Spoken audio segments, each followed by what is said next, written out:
हम्म। 10 प्राणों के नाम तो सभी ने लिख लिए होंगे ना। तो अब आगे के जो आने वाला है उसमें आप लोगों को ही बताना है कि किस में क्या आएगा, है ना। एक पर अपन घटाकर देख रहे हैं अभी। स्थावर जीव की बात चल रही है, एकेंद्रीय जीव की बात। तो उसके ये 4 प्राण होते हैं, एकेंद्रीय जीव। अब आ जाइए 2 इंद्रिय पर। तो 2 इंद्रिय में पहले 5 इंद्रियों में से कितनी इंद्रियां होंगी और कौन कौन सी? हाँ ललिता जी। सपर्शन और रचना। स्पर्शन और रसना, बिल्कुल सही। और और फिर बल में से काय बल, आयु और श्वासोच्छ्वास और वचन बल। कितने हो गए टोटल? वचन बल 6 हो गए, 6 प्राण है, 2 इंद्रिय जीव। बिल्कुल सही। दो हाँ बताइए बताइए कौन कौन से। दो इंद्रिय जीव के सपर्शन रचना 2 इंद्रिय है। और मन बल, वचन बल, नहीं मन बल नहीं है, वचन बल, काय बल और आयु और श्वासोच्छ्वास। तो ये 6 हो गए, ये बहुत। चलिए अब 3 इंद्रिय जीव के कौन बताएगा?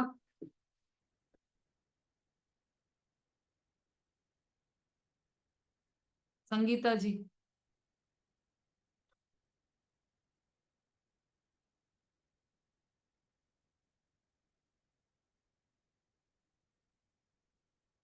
हाँ। जय जिनेन्द्र की। 3 इंद्रिय के इंद्रियां 3, स्पर्शन, रसना और घ्राण। और 4 और 4 3 वो मन और वो वचन, वचन और काय और आयु और सात 2 2 4 और 4 3 7। पक्का? हाँ पक्का। ठीक है। 3 इंद्रिय जीव के 7 प्राण होते हैं, बहुत बढ़िया। अब 4 इंद्रिय जीव, 4 इंद्रिय जीव के बारे में कौन बताएगा?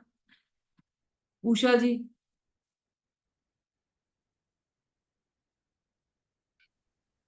यदि 4 इंद्रियों जीव के, 4 तो इंद्रिया हो जाएंगी इनकी, स्पर्शन, रसना, घ्राण और चक्षु। हाँ और ये काय बल, वचन बल, आयु और श्वासोच्छ्वास, इस तरह 8। बिल्कुल ठीक है, 8 प्राण होते हैं 4 इंद्रिय जीव के। अब असेनी पंचेंद्रिय, नमिता जी।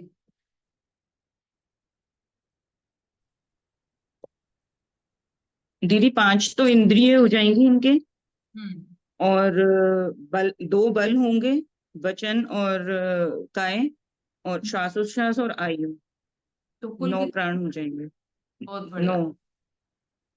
अब सेनी पंचेंद्रिय जीव के कितने प्राण हैं, संगीता जी? दीदी 10 प्राण, तो 5 तो इंद्रिय, हाँ।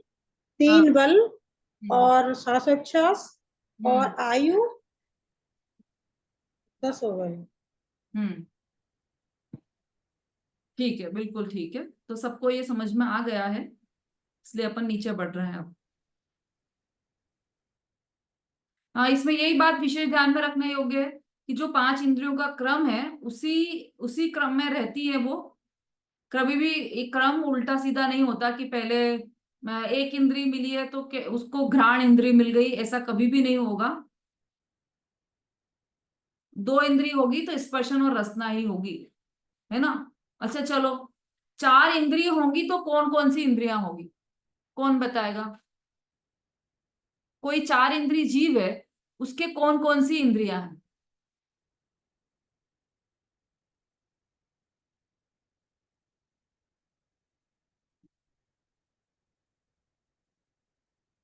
हाँ, ये कौन है? F30 77 174।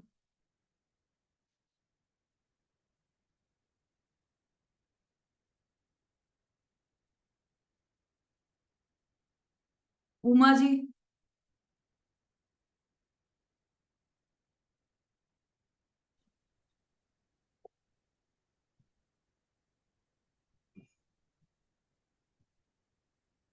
ज्योति जी।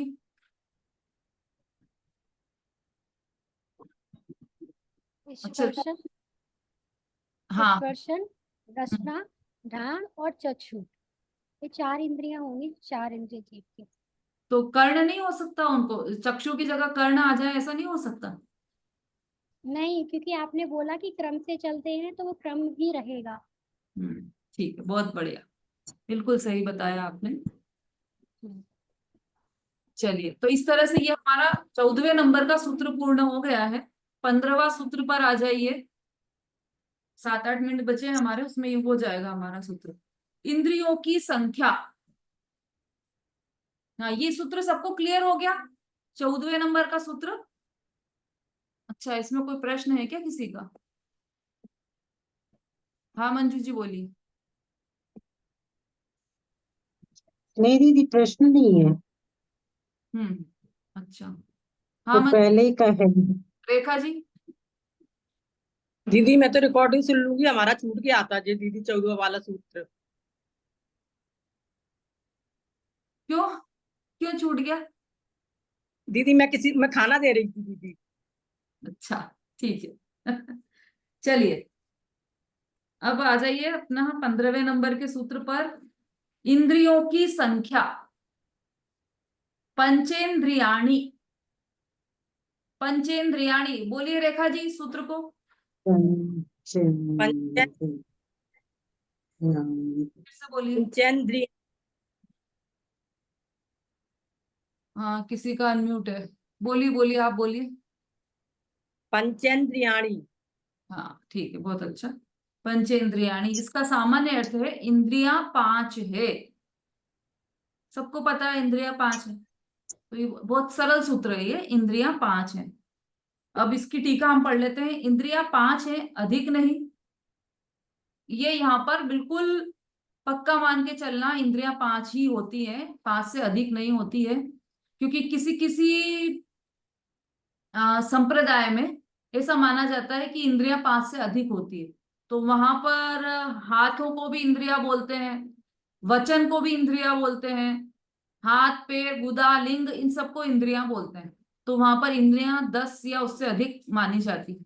लेकिन यहाँ पर केवली भगवान के, सर्वज्ञ भगवान के वचनानुसार इंद्रियां 5 ही होती हैं, अधिक नहीं। इंद्र अर्थात आत्मा, आत्मा की अर्थात संसारी जीव की पहचान कराने वाला जो चिन्ह है उसे इंद्रिय कहते हैं। प्रत्येक द्रव्येंद्रिय अपने अपने विषय का ज्ञान उत्पन्न होने में निमित्त कारण है। कोई एक इंद्रिय किसी दूसरी इंद्रिय के अधीन नहीं है। भिन्न भिन्न एक एक इंद्रिय पर की अपेक्षा से रहित है, अर्थात अहमिंद्र की भांति प्रत्येक अपने अपने अधीन है, ऐसा ऐश्वर्य धारण करती है। बहुत सरल शब्दों में लिखा है। जो स्वर्ग होते हैं वहां पर अहमिंद्र की भी व्यवस्था होती है। वहां पर अहमिंद्र कैसे होते हैं? हाँ अभिलाषा जी, बहुत लेट ज्वाइन किया है आपने। जय जी नैन दीदी, मैं थेरेपी कराने गई थी, फिजियोथेरेपी में, पैर में प्रॉब्लम। आज शोभा जी, जी। सरिता जी भी नहीं दिखाई दे रहे हैं। सरिता जी सिवनी गई है, शोभा दीदी को फीवर है। अच्छा अच्छा, हाँ वो क्योंकि उनका प्रश्न था ना, आज उसका समाधान भी किया है। जो स्थावर जीव के बारे में उनका प्रश्न था पिछली कक्षा में, उसका समाधान किया, इसलिए मैं उन्हें देख रही थी। चलिए, अभी हमारा यहाँ पर 15वां सूत्र चल रहा है। पंचेंद्रियाणि, इंद्रियों की संख्या 5 है, 5 से अधिक नहीं है। और इंद्रियां क्या करती है?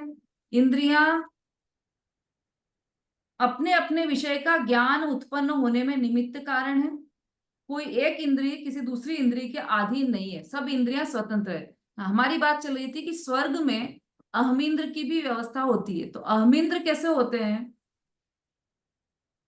कि सब अपने अपने अधीन है, कोई किसी के अधीन नहीं है, ऐसा कोई किसी पर रूल नहीं करता है, कोई किसी को ऑर्डर नहीं, सब अपने अपने आप में एक एक राजा है, ऐसे अहमिंद्र होते हैं। ऐसे ये जो इंद्रियां हैं वह किसी के अधीन नहीं है, सब अपने अपने आप में राजा है।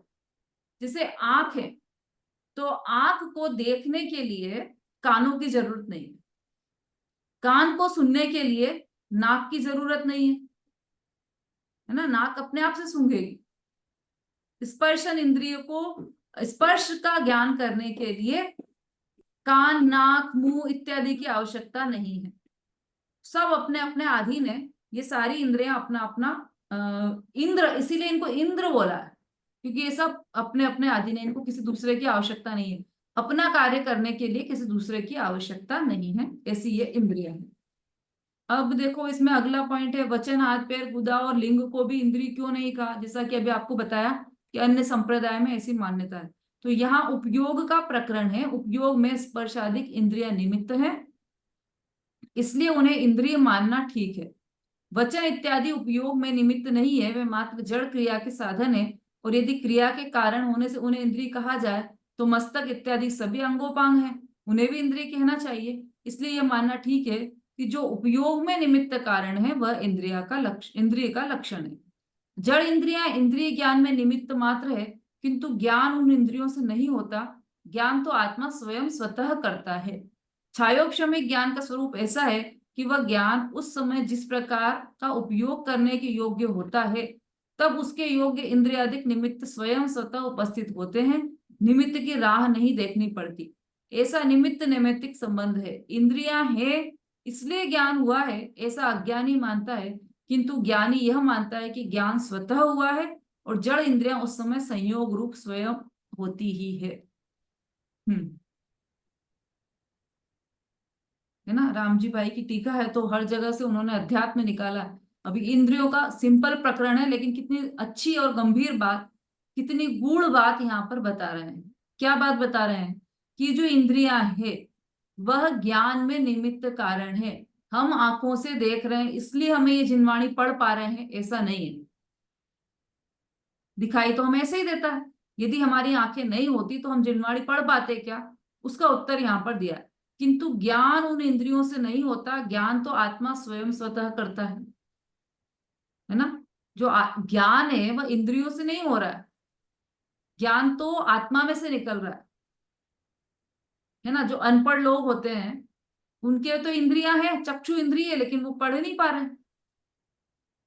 और हमारी चक्षु इंद्रिय है और हमारे पास इतने सारे ग्रंथ रखे, हमने पढ़े हैं क्या?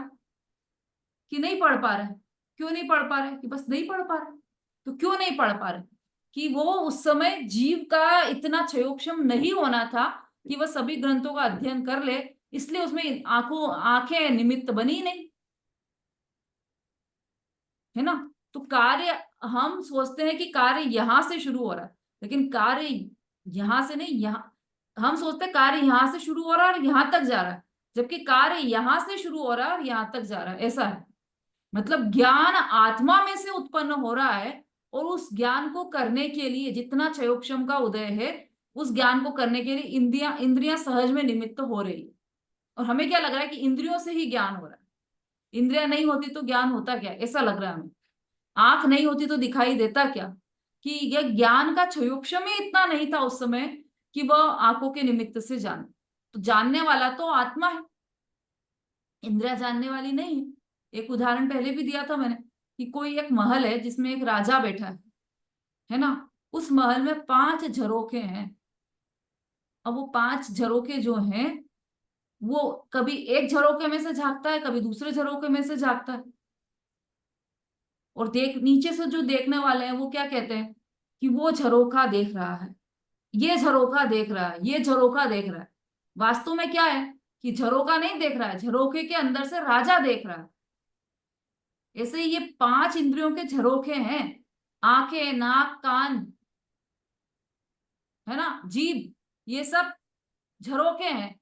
यहां से जानने वाला तो अंदर राजा बैठा है, चेतन राजा, वो जान रहा है, उस खिड़की के थ्रू जान रहा है, उस झरोखे के थ्रू जान रहा है। लेकिन इसका मतलब ये नहीं कि झरोखा जान रहा है, आंखों के माध्यम से जान रहे हैं हम। तो जीव राजा जान रहा है आंखों के माध्यम से, आंखें नहीं जान रही है, ये समझ में आना चाहिए। क्षयोक्षमिक ज्ञान का स्वरूप ऐसा है कि वह ज्ञान उस समय जिस प्रकार का उपयोग करने के योग्य होता है, तब उसके योग्य इंद्रियादिक निमित्त स्वयं स्वतः उपस्थित होते हैं। यदि उसे ज्ञान होना होगा तो अपने आप आंखें देखेगी, यदि ज्ञान नहीं होना होगा तो आंखें नहीं देखेगी, है ना। उल्लू है, उसकी आंखें हैं, उजाला भी है, आंखें भी है, तब भी वो नहीं देख पा रहा है। क्यों नहीं देख पा रहा है? आंखें है ना, आंखें देख सकती है ना, कि नहीं देख सकती आंखें? उस समय उसके ज्ञान का क्षयोक्षम ही इतना नहीं है कि वो उन आंखों के माध्यम से देख सके। तब उसके योगी इंद्रियादिक निमित्त स्वयं स्वतः उपस्थित हो। यदि उसको जानना है तो रात के अंधेरे में भी वो जान लेगा, जिसकी आंखें नहीं होती वो भी जान लेगा ना। अभी तो अब तो कितने उदाहरण उपस्थित हो गए हैं। एक वो क्या बोलते हैं उसको, एक मेथड स्टार्ट हो गई है ना आजकल, मुझे उसका नाम ध्यान नहीं आ रहा है, थर्ड आई करके उसको बोलते हैं, लेकिन उसका नाम कुछ और है। तो जिसमें बच्चों को ऐसी ट्रेनिंग दी जाती है कि वो आंख बंद करके भी ऐसे किसी वस्तु को छुए तो उसका कलर, अच्छा ये ऑरेंज कलर का है और ये 500 का नोट है, ये पिंक कलर का है, ये 200 का नोट है, पूरा बता, अच्छा इसमें 200 लिखा हुआ है, आंखें बंद है फिर भी वो सब बता पा रहे हैं। क्यों? क्योंकि उस समय उसके क्षयोक्षम की प्रगटता इतनी है। इसका मतलब कि आंखों की आवश्यकता नहीं पड़ी पढ़ने के लिए, है ना। हाँ बोलिए। वो शायद एआई बोलते हैं, शायद आर्टिफिशियल इंटेलिजेंस। हाँ आर्टिफिशियल इंटेलिजेंस तो वो हो गया रोबोट वगैरह वाला, लेकिन इसका भी एक कुछ नाम है जिसमें बच्चों को ट्रेनिंग दी जाती है ना, बहुत पहले से चल रहा है ये तो, और कुछ है दीदी अभी का, थर्ड आई दीदी अभी का, हाँ बोलिए बोलिए। दीदी अभी का तुम बोलती, अभी का तो उसको बोलती है जो जैसे दिमाग ब्रेल लिपि बोलते हैं, जैसे अंधे बच्चे वो पहचान के पढ़ लेते हैं। वो ब्रेल लिपि, वो तो अंधे बच्चों की बात हाँ। है, लेकिन ये तो आंख हाँ। वाला है, नेत्र इंद्रिय है, अच्छा। तब भी वो आंख बंद करके भी वो उसको पहचान लेता है कि क्या है ये मेथड आजकल चल गया है। जो भी उसका दीदी नाम, हम्म। अबेकस तो अभी का, मैथ्स वाला होता है, वो नहीं है, दूसरा कुछ है ये, इसका नाम अभी मुझे ध्यान नहीं आ रहा है। कोई बात नहीं, हमें तो उससे मतलब है कि ये वो बिना आंख के भी वो जान रहा है, पढ़ रहा है बिना आंख के भी। तो ये सब नेत्र इंद्रिय की आवश्यकता नहीं पड़ी उसमें, इसलिए इंद्रियां जानती है ऐसा नहीं है। पर क्या होता है कि जिस समय जीव जानता है ना उस समय इंद्रियां उपस्थित होती है वहां, ऐसा निमित्त नैमित्तिक संबंध है। इंद्रियां हैं इसलिए ज्ञान हुआ है ऐसा अज्ञानी मानता है, किंतु ज्ञानी यह मानता है कि ज्ञान स्वतः हुआ है और जड़ इंद्रियां उस समय संयोग रूप उपस्थित स्वयं होती है। ये यहाँ पर क्लियर किया है।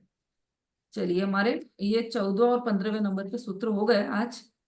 अब कल से हम 16वां सूत्र लेंगे, इसमें इंद्रियों के भेद है, ये बहुत इंटरेस्टिंग है ये प्रकरण। अभी जो हम अभी सोच भी नहीं पा रहे हैं वो चीज में आपको निकल कर आएगी अभी सामने, क्योंकि ये द्रव्येंद्रियों के दो भेद और भावेंद्रियों के दो भेद बताए हैं, वो किस तरीके से हैं, बहुत सुंदर चर्चा है। अच्छा इसमें एक हमारा ये थोड़ा सा इस छूट गया है, ये जो हमारे 13वें सूत्र की जो टीका है उसको आप ही पढ़ लीजिएगा। टीका में 5वें नंबर का जो पॉइंट दिया है कि ये पृथ्वी काई के का शरीर कैसा होता है, जल का एक का शरीर कैसा होता है, पढ़ लिया था अपन ने, लेकिन उस पर विशेष ध्यान नहीं दिया।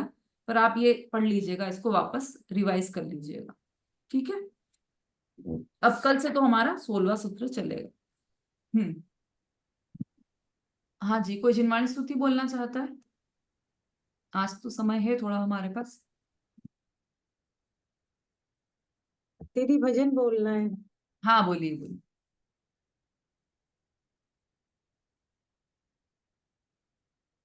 धीरे धीरे मोड़ तू इस मन को, इस मन को, तू इस मन को, धीरे धीरे मोड़ तू इस मन को, इस मन को, तू इस मन को, इस मन मोड़ा फिर डर नहीं, कोई दूर प्रभु का घर नहीं, धीरे धीरे मोड़ तू इस मन को, इस मन को, तू इस मन को, मन लोभी मन कपटी मन चोर, कहते आए पल पल में कुछ और, मन लोभी मन कपटी मन चोर, कहते आए पल पल में कुछ और, कुछ मान ले कुछ जान ले, होना है अस्थिर नहीं, कोई दूर प्रभु का घर नहीं, धीरे धीरे मोड़ तू इस मन को, इस मन को तू इस मन को। जब तब तीर्थ सभी होते बेकार, जब तक मन में भरे रहते बेकार। जब तब तीर्थ सभी होते बेकार, जब तक मन में भरे रहते बेकार। नादान क्यों बेईमान क्यों, गफलत तो ऐसी कर नहीं, कोई दूर प्रभु का घर नहीं। धीरे धीरे मोड़ तू इस मन को, इस मन को तू इस मन को। धीरे धीरे मोड़ तू इस मन को, इस मन को तू इस मन को। जय जिनेन्द्र दीदी। हाँ हाँ, बहुत अच्छा। मन को कंट्रोल में करना ही चाहिए, पर अभी इसी मन की बात आने वाली है। द्रव्य मन, भाव मन, ये सब चर्चा इसमें आने वाली है। बहुत अच्छा। जा वाणी के ज्ञान से सूझे लोकालो, वाणी मस्तक नमो सदा देतु। बोलिए जिनवाणी माता की जय, जैन धर्म की जय, आचार्य उमा स्वामी की जय हो। जय जिनेन्द्र दीदी, जय जिनेन्द्र सभी को, जय जिनेन्द्र, जय जिनेन्द्र। जय जिनेन्द्र।